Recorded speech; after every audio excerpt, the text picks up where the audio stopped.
I would describe the evolution of my work within the last year as me just trusting myself and me trusting myself to play more. I think it's been interesting because some of the pieces that have like received the most attention and feedback, I would say, are shoots where it wasn't even like planned out. So I think there was this moment or season of me just realizing, like, damn, like, it doesn't always have to be overthought. It can just be a vibe, it can just be the right person, the right time. Us just both being in good energy and creating art that actually captures like expression and a mood and just leaning more into that.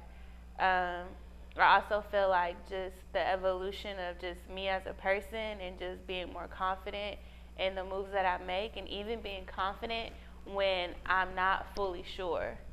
Because I think as a creative, like there's a lot of times where you may not really know what you're gonna do, or you may have a plan and it can't be executed how you hope it would.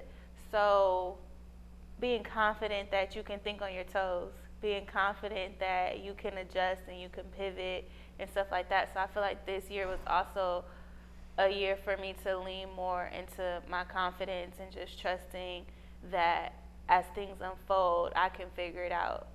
Um, and also, this year was really big for me business wise. So the evolution of my work also has been impacted by the thought of growing my audience and growing business and growing has been a big theme. So just thinking strategically still, even in the play, still thinking strategically, still thinking like consistency, still thinking what is the bigger picture and what baby steps can I take today to get me there. I would say over the years, the things that I've done is practice, trial and error, shooting in my living room, shooting my sister while she's sitting on the couch frowning at me, thinking, why you got that camera pointed at me again? And I'm like, just trust me, like, this shot looks dope. Or don't even worry about it, this may not see the light of day, I'm just practicing. Is YouTube University, watching hella YouTube videos, constantly, like, Googling different things. And it's not always just photo related stuff I'm looking up or YouTube videos or books that I'm reading. I'm also studying personal development. So I'm looking up stuff on building confidence. I'm looking on stuff about how to connect with people, how to leave a lasting impression, how to network when you go to an event, going to networking events, meeting people, having conversations with other photographers that I look up to and asking for their critique on my work, and being humble enough to take it. Um, um, Messing up shoots, having people be mad at me at a shoot, or with the results of the shoot because I maybe overpromised or, just it just didn't go as planned or whatever it may be. It's just all of those things adding up. It's not just one thing. Working for free for photographers, assisting them, showing up like, let me just hold your light. Can I just hold your light? Like, I'll hold the light, I'll put the backdrop, like whatever you need, like I'll go get the food for set. Like, can I just come and watch? Going to workshops, everything I could do. As a photographer, there's like skill set as far as camera settings, lighting, location, all those things, posing, and then there's also the skill set of creating a connection with your model. And that's something that I didn't always have because sometimes I was thinking about settings, lighting, all these other things. So sometimes just connecting with the model, I would forget that because I'm trying to make sure I have everything else together. So that day, I didn't really have to worry about all that. So I went in like, okay, today I'm gonna focus on connecting with the model. And when I did that, immediately I saw the way we like kind of communicated through the lens. And at that moment, when I took that photo, I actually directed him and asked him to do something because I just saw it. And when he did it, I was like, yes. I didn't know everybody else would love it that way, but I knew I loved it the moment I snapped that photo and I saw the framing, the jaw structure, everything. I'm like, ooh, that's some fire. And I'm pretty sure I showed it to him too, and he got excited too, but still not with any expectation of how it would be received. It was just, we both had like a, ooh, we made magic real quick. So when a shoot doesn't go as planned or a client isn't happy, it doesn't happen often, but when it does, it can really like break your heart. I'm gonna be honest. There's just this moment of feeling like a failure, of feeling like just kind of like nitpicking yourself, and also kind of being mad at the client too, to be honest, because it's like well, why are they not happy? It's good to me. There's that energy too. So there's a mixture of understanding that because the client isn't happy, it doesn't mean that you're a shitty photographer, but also being able to take the feedback so that you can become a better photographer.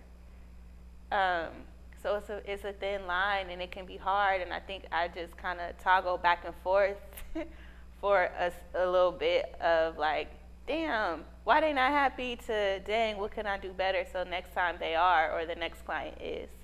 I think it's just part of it. I think it's one of those things that if you are doing this for however long you plan on doing it, you're gonna come across somebody that may not be fully satisfied for whatever reason, and it's up to you to, as a business person and as a creative, to take it and move forward and be clear on what your deliverables are. And I think that if anything, though, even in last year, with that being some of the trials that I dealt with,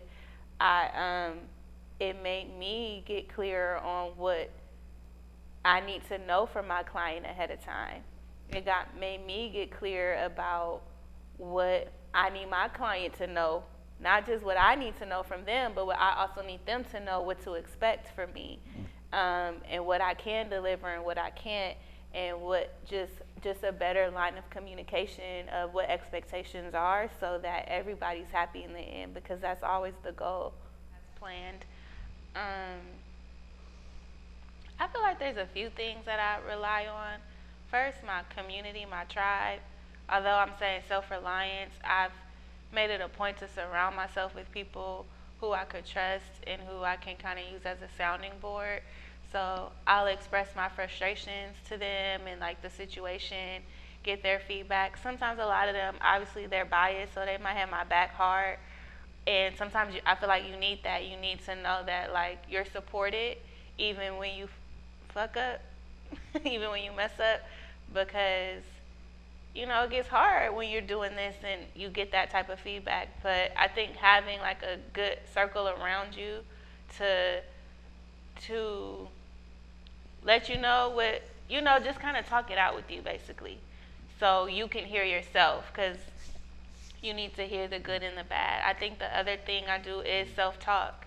I talk to myself. I talk it out loud with myself. I say what I did and didn't do. And I think it really requires you to really be honest with yourself, because sometimes we want to pretend like we're perfect. We're not. We're human. We're not robots. So it is a chance that you might mess something up. There is a chance that maybe that day you weren't physically 100%. And you're pushing through some other stuff. Mentally, you're going through stuff. Spiritually, like, you're going through stuff. It's been a hard few years for a lot of people. So you got to be honest with yourself if you didn't give 100%. And then also, if you did and it was a communication error on your part or on their part, it's just owning it. You really just got to own it. I think it's self-reliance. I think it's self-awareness. I think it's being honest with yourself. And if you want to grow, it's not easy. So sometimes those shoots, those times when it's not going good, those are the moments where you actually grow, because you really do have to sit with yourself to analyze how can you be better.